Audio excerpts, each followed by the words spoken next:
Hey YouTube, I'm going to do another video here from the Winning Pawn Structures by Alexander Babern.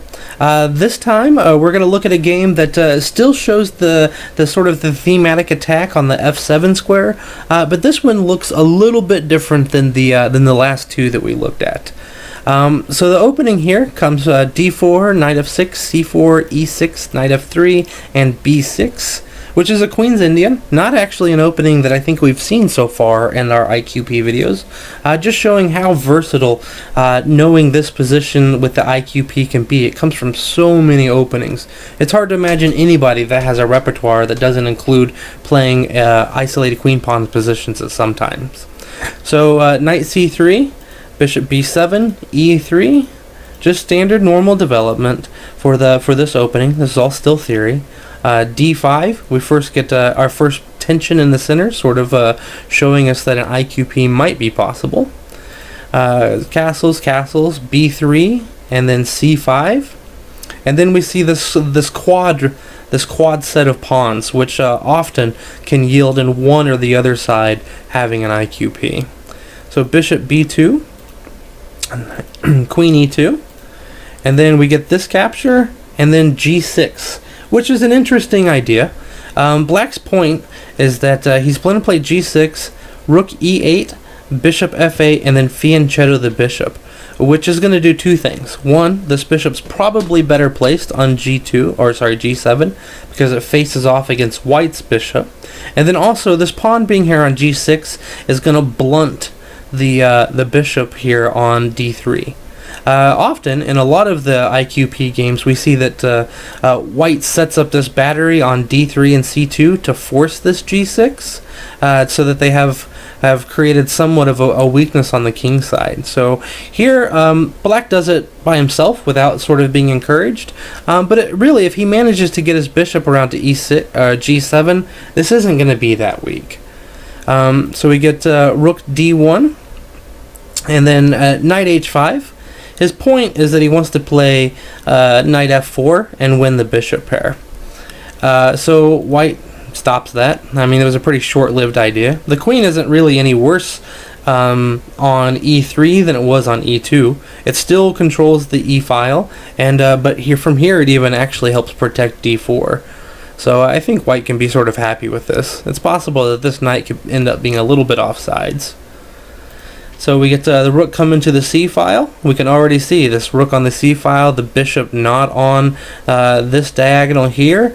Already starting to get the beginnings of an attack on e6 and f7. Notice we've already got our queen attacking here. So we can kind of start to see it coming together. Knight e2. Which is going to uncover this bishop later. So if d5 ever becomes possible, this bishop's going to be open. And also, I think that the knight on c3 might possibly be a little bit loose at some points. There could be some tactics involving this knight not being defended by a pawn. So white's going to swing it around, probably to f4. From f4, it's going to help control this square. And then, as we'll see later, e6 as well. This knight probably can't stand on h5 forever, so he's probably going to be able to get this knight into f4. So black brings his rook over. He's continuing with that plan of fianchetting the bishop. We get knight e5. Again, we're starting to see that this is all coming together for this sacrifice on f7. We've got now the queen and knight in the right place. We've got his rook and his bishop in the right place. So it's obviously it's not possible yet, but we're starting to get there. So d takes c4, and then white played bishop c4. So we can really start to see how this sacrifice is coming together now. Instead, if white could choose to avoid going into the IQP and play bishop takes c4. Or sorry, pawn takes c4, but after knight takes and then queen takes, he's not particularly well coordinated to try to get a king side attack, which he's going to want to try to get piece activity to offset his hanging pawns. And black is already positioned fairly well to get some pressure against these pawns. He's got a bishop aimed here, a bishop aimed here, his rook. He can bring his queen up and bring his other rook over. This knight comes back. And he's going to be able to get quite a bit of pressure against these pawns. So instead, white chose to go for bishop takes c4. And you can really see now that we've added the bishop into this attack on e6 and f7. It's really interesting to watch as all of this sort of unfolds. You can kind of see the pieces coming together very nicely. So, excuse me. The other thing to note is that the one thing that is sort of odd about this particular IQP is that the bishop's on b2. Normally we see the bishop on e3 or g5, so this bishop is a little bit of an odd duck, but you can see if we're able to capture on f7 and e6, it's going to be a lot easier to play d5, which is going to open this bishop up, which is even potentially a better option now that this g6 has been played, because squares like f6 and then h8 are available, are weaker than they were when the pawn was still on g7. So we get the knight coming back. And then immediately, white takes advantage of this f4 square since the knight is dropped back. But just look at the immense pressure that we have on e6, or e6 and f7. We've got this knight, this bishop, and the queen all pointed at both of these squares. And the only defenders of these two squares, well, the king defends f7, and then this pawn defends e6. Not exactly the most strong defensive setup. So white plays bishop f8. He's just continuing on with his plan. Now, I realize that now that we've been looking at these videos, this knight takes f7 sack seems really obvious, but it's not really that easy to expect a sacrifice like this, which bishop f8 is going to allow. The next move is going to be knight takes f7. But so it's hard to fault black, but he needed to play something else. He needed to play like knight d5 or something that's going to try to block white's influence on these squares. Bishop f8 just allows knight takes f7. King's going to take, it's the only option. And then knight takes e6, which puts a lot of pressure on the queen. It has some discovered threats. Now, black went ahead and took on e6 with the rook, so we got this familiar 2 pawns and 2 minor pieces for, 2 pawns and a minor 2 pawns and a rook for 2 minor pieces, but he didn't really have to go down this. Queen e7, which I think looks frightening because you're setting your queen on the open file with some discoveries against it. You don't really know what's going to happen. So I can sort of see why you wouldn't want to do this or be afraid of this. White does have a strong follow-up. He's going to play knight d8, which takes advantage of this hanging bishop over here. But then after just king g7 and taking on b7, and then capturing here, and after the pawn takes back, we get rook c7. And sorry, I'm getting some lag on the board here. I apologize for the delay there. White has 2 bishops, 2 connected pass pawns, and then black's king is pretty exposed, especially with these bishops raking down at it. But he's going to win this knight, which is going to leave black a whole piece up. Now, I'm certain that white is clearly better here, but I still think that this would be harder to convert than how the game went. So let's jump back and take a look at what actually happened. Instead of playing his queen down, we got instead this rook takes e6, which allows the queen to come into the attack, which honestly this looks pretty scary too.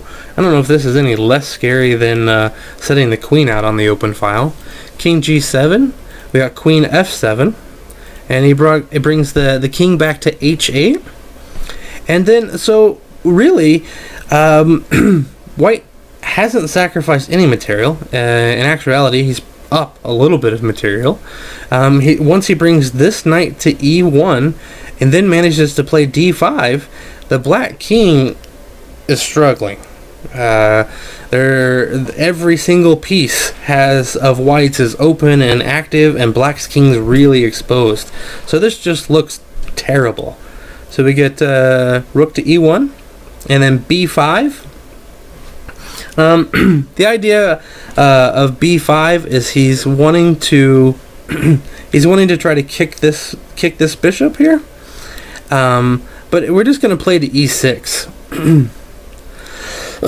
Just going to play to e6 and hold on to this bishop. And actually, white's not unhappy about this at all, because he's going to want to play d5 later anyway. So having the bishop here in front of that pawn is going to allow it to remain active even after d5 has been played. So we get the rook coming to c7, which he's going to try to guard this. Going to try to guard this bishop, maybe threaten to discover the knight to try to kick the queen out, since the queen doesn't really have a lot of squares. But then just d5. And then it's really tough now to find any move for black. He played knight e5, which actually just drops a piece. White can just play queen takes knight, which is what happened in the game. And then after, here black just resigned. But if we see that if he takes here, he's just going to take here. And after this, now we're up in exchange plus 2 pawns. So and this clearly loses. But honestly, black didn't have anything better. So for example, if he tries to play like bishop f7, well then just d6, which is going to kick this rook off of the second rank and leave this bishop unprotected, which means this knight is now pinned, which means that this knight has less protection. So after like rook c2, just trying to kick this bishop, he's just going to take on f6, and black has no good way to meet this. So taking with the queen means mate, so that's obviously not possible. Taking with the knight means drop bishop, so that's clearly not possible. And then taking with the bishop means bishop takes d7, when the rook is going to come to e8, and there's not really a whole lot that can be done about that. So all of those options are pretty terrible. So given the situation, not at all too early to resign. A pretty fantastic attack. This one's slightly different than the one we saw before, but let's try to go back to the key moment. It was move 16 that we finally achieved the IQP position, and then black played this knight h6 or knight f6 move. We got knight f4, and just look at this. This is a position that you should just stop and take in for a minute. Just looking at all of the pressure on these two squares here, and how though black looks like he's fairly well developed, he really has just nothing against any of those squares that white's attacking. So after dropping the bishop back, just smack. And all the tactics are going to work out in his favor. Notice that when he dropped the bishop back, this rook was protecting it, but we had the extra attacker of this knight, so it worked out all the same. After king g7, we came in for this monstrous attack. Just terrible. Just a lovely game by white, though. This is just exciting to see these kinds of things. I mean, if nothing else, if the attack here somehow peters out, we didn't play that at the end. Let's look at what the actual move was. The actual move was, in fact, knight e5 after d5. Yep, there we go. And yep, this just ends the game immediately. So this is the last game that I have for you guys with this attack on f7. So over the last 6 games, I hope that you guys have seen some really key and interesting ideas that you can use in your own games. Anyway, guys, thanks a lot. Appreciate it, and we'll catch you later. Thanks a lot. Bye-bye.